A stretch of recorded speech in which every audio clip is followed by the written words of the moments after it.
নমস্কাৰ ছাত্ৰ ছাত্ৰীসকল, আজি আমি এটা সুন্দৰ পাঠ পঢ়িবলৈ গৈ আছোঁ আৰু এইটো এটা বৰ ধুনীয়া কাহিনী। আমি আগতেও শুনিছোঁ, মাহঁতে চাগে তোমালোকক শিকাইছে। আৰু এই পাঠটোৰ নাম হৈছে কি, হাঁহ আৰু কাছ।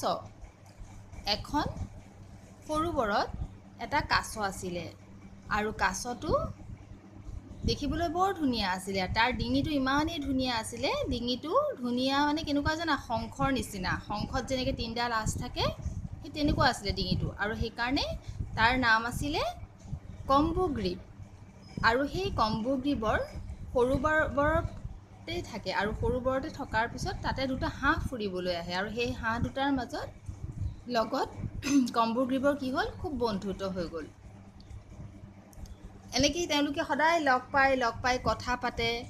আৰু এদিন কি হ'ল জানানে, বহুত দিন সেই জেগাকণত, মানে সেই ঠাইখনত, গাঁওখনত কি হ'ল, বৰষুণ নোহোৱা হ'ল। বৰষুণ নোহোৱাৰ পৰা সৰোবৰৰ পানী শুকাই যাবলৈ ধৰিলে। আৰু সেই যে হাঁহ দুটা আছিলে, তাৰে এটাৰ নাম আছিলে শংকত আৰু আনটোৰ নাম আছিলে বিকট। পানী শুকাই যাব ধৰিলে।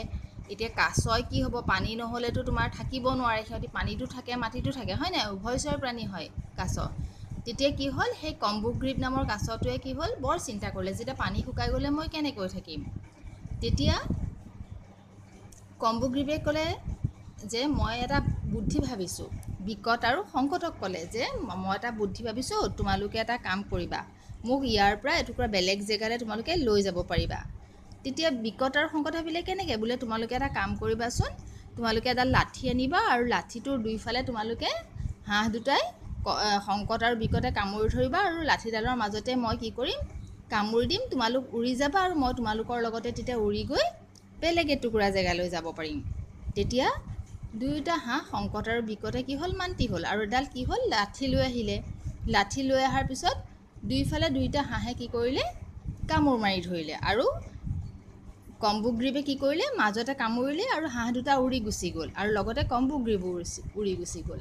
এনেকৈ যেতিয়া তেওঁলোক আকাশৰ ওপৰেদি উৰি গৈ থাকোঁতে বেলেগ এখন গাঁৱৰ মানুহে সেই দৃশ্যটো ওপৰৰ পৰা দেখি আছিল। দেখি আচৰিত হ'ল, দুটা হাঁহৰ লগত দেখোন এটা কাছও উৰি গৈ আছে। আৰু তেওঁলোকে চিঞৰ বাখৰ কৰিবলৈ ধৰিলে, মানে ফূৰ্তি পালে, আনন্দ পালে।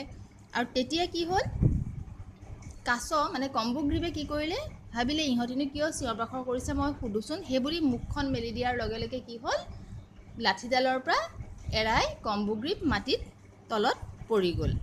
আৰু ইমান ওপৰৰ পৰা তললৈ পৰি গ'ল, হয়নে, হৈ যোৱাৰ কাৰণে তাৰ কি হ'ল, হাড়মূৰ ভাঙি কাছটোৱে মৃত্যুবৰণ কৰিলে। এই সাধুটো ইমান ভাল লাগে ন শুনি। তোমালোকে গোটেই পাঠটো এবাৰ ভালকৈ পঢ়িবাচোন। মই তোমালোকক সাৰাংশটোহে কৈছোঁ। আৰু আমি সাধুটোৰ পৰা এটা শিক্ষাও পাওঁ যে মানুহে কি হ'ব, এই কামটো কৰিলে কি হ'ব, ভাল হ'বনে বেয়া হ'ব, এইবোৰ চিন্তা নকৰাকৈ যদি মানুহে কিবা কৰে, তেনেহ'লে তাৰ পৰা কি হয়, সকলোৰে বিপদে হয়। গতিকে আমি যিকোনো কাম কৰাৰ আগতে কি কৰিব লাগে, ভাবি চিন্তিহে সেই কামটোত আগবাঢ়িব লাগে।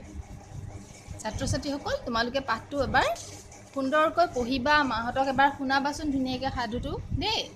ঠিক আছে, এই প্ৰশ্ন উত্তৰখিনি মই তোমালোকক কৰি দিম আৰু তোমালোকেও নিজেও কৰিবলৈ দুই এটা মানে চেষ্টা কৰিবা।